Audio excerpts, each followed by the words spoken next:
अस्सलाम वालेकुम, क्या हाल चाल है। उम्मीद है खैरियत से होंगे। आज हम स्टार्ट करेंगे एफएससी के प्रैक्टिकल केमिस्ट्री के कौन कौन से हमें करने हैं, तो हम वो आज स्टार्ट करेंगे। देखेंगे कौन कौन से प्रैक्टिकल हैं जो हम स्टार्ट करेंगे, जो हम लिखेंगे। मेरे पास जो बुक है वो यहाँ पे हैप्पी केमिस्ट्री वालों की है। प्रैक्टिकल आप कोई भी ले सकते हो। वैसे जो हमें सर ने एक बार रिकमेंड की थी जब मैं एफएससी में थी, तो वो जिलानी वालों की नोटबुक थी, और ये यहाँ पे अब जो मुझे मिली है वो हैप्पी केमिस्ट्री वाली बुक है। तो आप इन दोनों में से कोई एक ले सकते हो।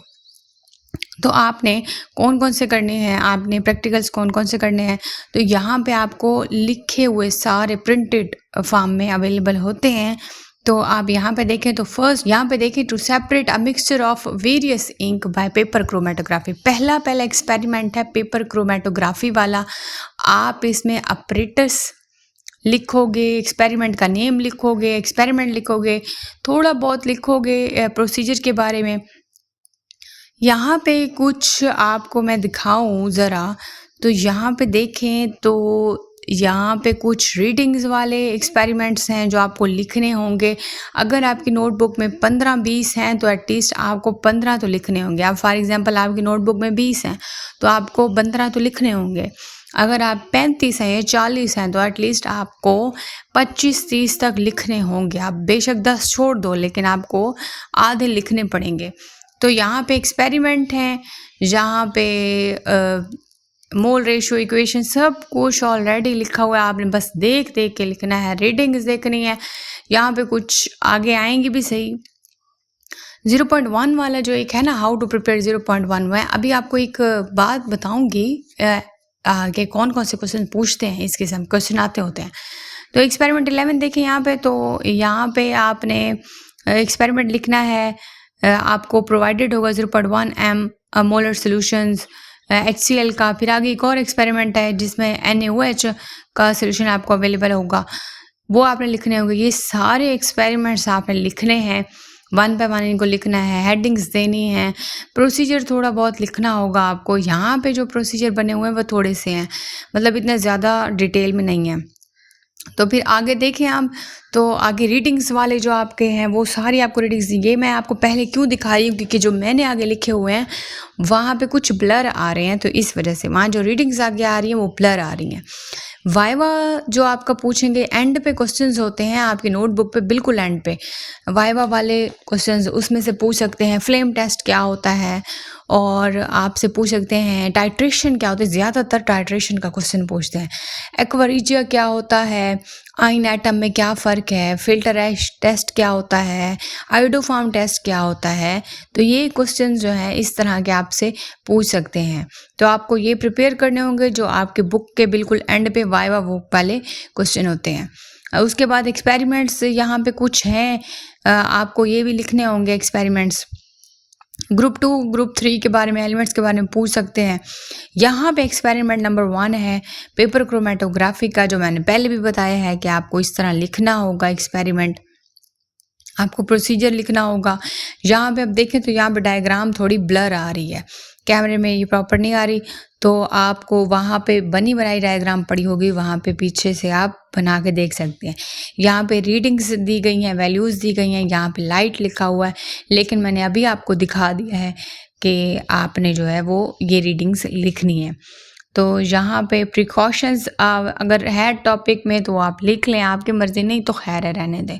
उसके बाद एक और एक्सपेरिमेंट है जो कि हमने crystals of benzoic acid obtain करनी है एक्वस सोल्यूशन से। ऑपरेटर्स, प्रोसीजर और साइड पे आपने डायग्राम्स बनानी है। तो यहाँ पे नेक्स्ट जो है वो प्रिकॉशंस भी लिखनी होगी आपको, और आपको वैल्यूज़ भी साइड पे लिखनी होगी वाइट पेज के ऊपर। एक वाइट पेज के ऊपर डायग्राम और एक वाइट पेज के ऊपर वैल्यूज़ लिखनी होगी। वैल्यूज़ आपको मैं पहले दिखा चुकी हूँ, वो आप स्टार्टिंग में देख के लिख सकते हैं। उसके बाद एक्सपेरिमेंट है हाइड्रोक्साइड सोल्यूशन से। हमने सोडियम हाइड्रोक्साइड सोल्यूशन से स्टैंडर्ड सोल्यूशन बनाना है एसिटिक एसिड का, ऑक्सैलिक एसिड का। तो वो कैसे बनाएंगे, तो ये आपने अपरेटस भी लिखना होगा, प्रोसीजर भी और वैल्यूज़ भी लिखने होंगी। ये आप पीछे से देख सकते हैं, यहाँ पे वैल्यूज़ कुछ ब्लर आ रही थी तो इसलिए मैंने आपको वैल्यूज़ पहले दिखा दी हैं। उसके बाद जो प्रिकॉशंस हैं वो भी थोड़ा सा बहुत आप लिख लो, आपकी मर्ज़ी, नहीं तो खैर है, नहीं सिर्फ एक्सपेरिमेंट भी खैर है। उसके बाद नेक्स्ट जो आपका है वो आपका जो एक्सपेरिमेंट नंबर 5 है, standardise of stress over solution by standard solution of NaOH sodium hydroxide solution से आपने बनाना है। तो यहाँ पे आपने एक्सपेरिमेंट्स भी लिखना है, ऑपरेटर्स भी, प्रोसीजर्स भी और डायग्राम भी बनानी है। प्रिकॉशंस अगर आपको उधर लिखी हुई हैं तो लिख लें, नहीं तो खैर है कोई बात नहीं, बट रीडिंग्स वैल्यूज़ आपको के पास लिखी हुई होनी चाहिए। उसके बाद जो नेक्स्ट आपका है वो है एक्सपेरिमेंट नंबर 6 में देखें तो आपने HCl सोल्यूशंस को बनाना है by using standard solution of sodium carbonate. उसके बाद आपने इसकी एक्सपेरिमेंट्स लिखनी है, ऑपरेटर्स और वैल्यूज़ लिखनी है, न्यूमेरिकल वैल्यूज़, ऑब्जर्वेशंस, कैलकुलेशंस, ये सारी लिखनी है। और फिर आपने प्रिकॉशंस वाला अगर है आपका टॉपिक तो लिखे नहीं तो कोई बात नहीं, लेकिन लिख लें। उसके बाद नेक्स्ट आपका है experiment diagram, determination of heat of solution वाला एक्सपेरिमेंट है, ऑपरेटर्स, प्रोसीजर आपको लिखना होगा और डायग्राम्स भी बनानी होगी। उसके बाद आपको कैलकुलेशंस लिखनी होगी, न्यूमेरिकल वैल्यूज़ लिखनी होगी, एंड पे ऑब्जर्वेशंस लिखनी होगी, प्रिकॉशंस लिखनी होंगी, थोड़ी बहुत आप लिख सकते हैं प्रिकॉशंस। उसके बाद जो आपका नेक्स्ट आ रहा है एक्सपेरिमेंट नंबर 8, डायग्राम बनाएंगे और to determine the amount of Na4CO3 की डिटरमाइन करनी है मिक्सचर से, वो आप लिखोगे, आप कैलकुलेशंस लिखोगे, आप ऑब्जर्वेशंस लिखोगे और यहाँ पे वैल्यूज़ आपको अगर नज़र आ रही हो तो ठीक है यहाँ से लिख लें, नहीं तो अदरवाइज़ आप पीछे से देख सकते हो। और प्रिकॉशंस आप लिखेंगे जैसे लिखी हुई हैं। एक्सपेरिमेंट नंबर 9 है to given solution contain 7.0 grams of washing soda, ये आपने प्रिपेयर करना होगा। ऑपरेटर्स, प्रोसीजर आपको लिखा हुआ है, न्यूमेरिकल वैल्यूज़ लिखनी होंगी, आपको ऑब्जर्वेशंस, कैलकुलेशंस लिखनी होंगी यहाँ पे, और आपको प्रिकॉशंस भी लिखने होंगे। तो आप वीडियो को पॉज करके भी देख सकते हो, कोई मसला नहीं है, तो यहाँ से भी आप लिख सकते हो। उसके बाद आपका नेक्स्ट है experiment number 10, determination of NaHCO3 in a mixture solution. तो सोडियम हाइड्रोजन कार्बोनेट वाला है, प्रैक्टिकल है, उसमें आप न्यूमेरिकल वैल्यूज़ लिखोगे, आप एक्सपेरिमेंट लिखोगे, आप डायग्राम लिखोगे, बनाओगे, प्रिकॉशंस लिखोगे एंड पे। और अगर आपने थोड़ी बहुत नहीं लिखी तो खैर रहने दें। एक्सपेरिमेंट नंबर 11, नेक्स्ट एक्सपेरिमेंट है बेकिंग सोडा से आपने सोल्यूशन तैयार करना है, तो आप ये एक्सपेरिमेंट लिखोगे, ऑपरेटर्स, मतलब आपने काफ़ी सारे एक्सपेरिमेंट्स लिख देने हैं। और ये जो एक्सपेरिमेंट है ये वाले मोस्ट इंपॉर्टेंट है। और एक और बात, 0.1 मोलर सोल्यूशन HCl वाले भी बहुत सारे कुछ हैं आपकी नोटबुक में, तो उसमें से आप 5-6 बेशक लिख लो।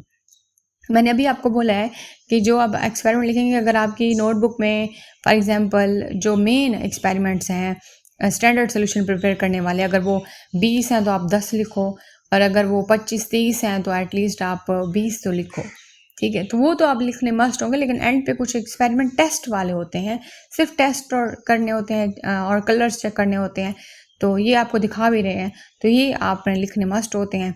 इसमें से कुछ मेन कन्फर्मेटरी टेस्ट है और एक्सप्लेनेशन है। तो जो एग्जामिनर होता है ना, वो इतना नोटबुक को देखता नहीं है, बस सिर्फ चेक करना होता है। सिल्वर वाला और ये टेस्ट आप लिखने होंगे, ये लिखने मस्ट है। बिस्मिथ वाला भी इम्पोर्टेंट है, कैडमियम वाला कन्फर्मेटरी टेस्ट इसका, ये भी इम्पोर्टेंट है। तो आपने बेसिक ग्रुप और एसिडिक रेडिकल वाला ग्रुप, उसके बारे में भी क्वेश्चंस पूछ सकते हैं। वो भी जब ऑन द स्पॉट आपसे ये पूछ सकते हैं कि एसिडिक रेडिकल वाले ग्रुप के नाम बताओ, बेसिक रेडिकल वाले ग्रुप के नाम बताओ, और कन्फर्मेटरी टेस्ट क्या होता है, किसी के बारे में पूछ सकते हैं। ऐसे भी पूछ सकते कन्फर्मेटरी टेस्ट क्या होता है बता दो, तो आपने किसी भी उसके बारे में बताना है, मेटालिक ग्रुप के बारे में बता देना है।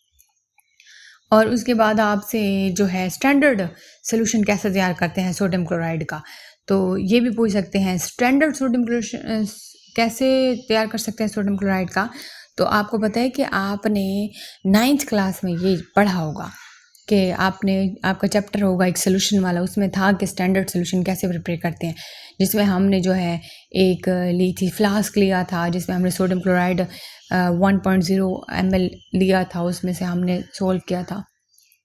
फिर उस सोल्यूशन के अंदर वाटर डाला था, मिक्स किया था, उससे फिर मज़ीद पिपेट से हमने निकाल के 0.1 मोलर सोल्यूशन में से 0.01 मोलर सोल्यूशन जो था वो हमने बनाया था। तो ये भी आप लिख सकते हैं। सारे एक्सपेरिमेंट्स देख लें एक बार, सब कुछ दिखा दिया है आपको मैंने, कोई यहाँ से कोई मुश्किल हो समझ ना आ रही हो पूछ सकते हैं। वाइवा वाले एंड पे पड़े हैं, 2 किस्म के वाइवा वाले हैं, तो वो भी आप देख सकते हैं।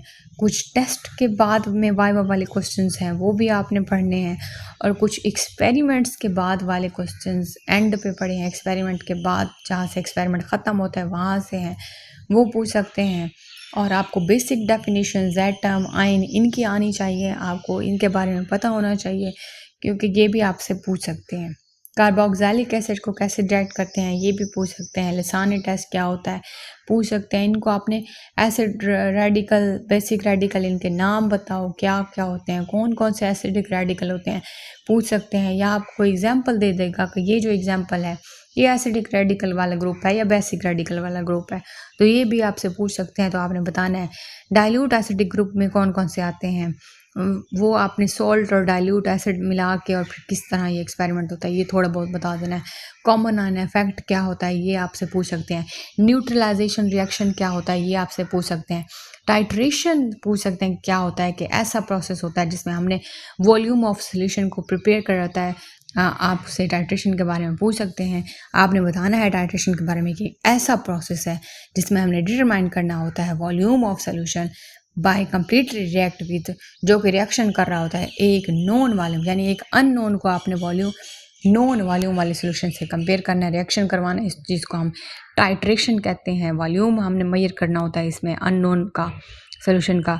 और टाइट्रेंट आपसे पूछ सकते हैं कि वो क्या होता है, तो आपने बताना है कि ऐसा सोल्यूशन जिसमें हमने टेकन इन अ ब्यूरेट, जो एक ब्यूरेट मिल के जाता है इन अ टाइट्रेशन प्रोसेस में, तो उस चीज़ को हम टाइट्रेंट कहते हैं। और टाइट्रेट फिर क्या होता है, जो सोल्यूशन जो कि हमने कॉनिकल फ्लास्क से निकाला होता है उस चीज़ को टाइट्रेशन कहते हैं। स्टैंडर्ड सोल्यूशन के बारे में मैंने अभी बताया कि आपसे पूछ सकते हैं क्या होता है जिसमें हमने सोल्यूशन ऑफ नॉन कंसंट्रेशन या मोलैरिटी, तो मोलैरिटी जो होती है उस चीज़ को हम कहते हैं स्टैंडर्ड सोल्यूशन। कंसंट्रेट पूछ सकते हैं कि अमाउंट ऑफ सोल्यूट डिजॉल्व हो रही है गिवन अमाउंट ऑफ सॉल्वेंट में, इसको कंसंट्रेशन कहते हैं, सोल्यूशन बन रहा होता है। स्ट्रेंथ पूछ सकते हैं यहाँ पे, तो amount in grams of substance, तो इसको स्ट्रेंथ कहते हैं। मॉलिक्यूलर मास पूछ सकते हैं, मोलैरिटी के बारे में पूछ सकते हैं। Number of moles of solute divide over volume of solution in decimetre cube, तो इसको मोलैरिटी कहते हैं। तो ये आपसे पूछ सकते हैं, ये मेन चीज़ें पूछते होते हैं। स्टैंडर्ड सोल्यूशन कैसे प्रिपेयर करना है ये पूछते होते हैं। और कुछ मेन बातें मैंने आपको बता दी हैं। आपने एक्सपेरिमेंट्स करने हैं, लिखने हैं, और आपने वो जो एंड पे वाइवा हैं वो अच्छे से करने हैं। ये मेन बातें आपने याद रखनी है। यहाँ तक अगर कोई बात समझ ना आए तो अगेन पूछ सकते हैं कमेंट सेक्शन में, मैं ज़रूर बता दूँगी। नोटबुक ये वाली बनानी होगी आपको, ये वाले एक्सपेरिमेंट लिखने होंगे, और मैं आपको पहले भी बता चुकी हूँ कितने एक्सपेरिमेंट लिखने होते हैं। ज़्यादा इतना फोकस करते नहीं हैं, लेकिन आपको अच्छे खासे एक्सपेरिमेंट्स लिखने होंगे और डायग्राम बनानी होगी। ठीक है, कोई बात समझ ना आए कमेंट सेक्शन में पूछ सकते हैं, मैं ज़रूर जवाब दूँगी। थैंक यू सो मच, अपना ख्याल रखिएगा, चैनल को सब्सक्राइब कर दें, वीडियो को लाइक कर दें, कमेंट कर दें। थैंक यू सो मच, अपना ख्याल रखिएगा, and best of luck for chemistry exams, practical exams. अल्लाह हाफिज़।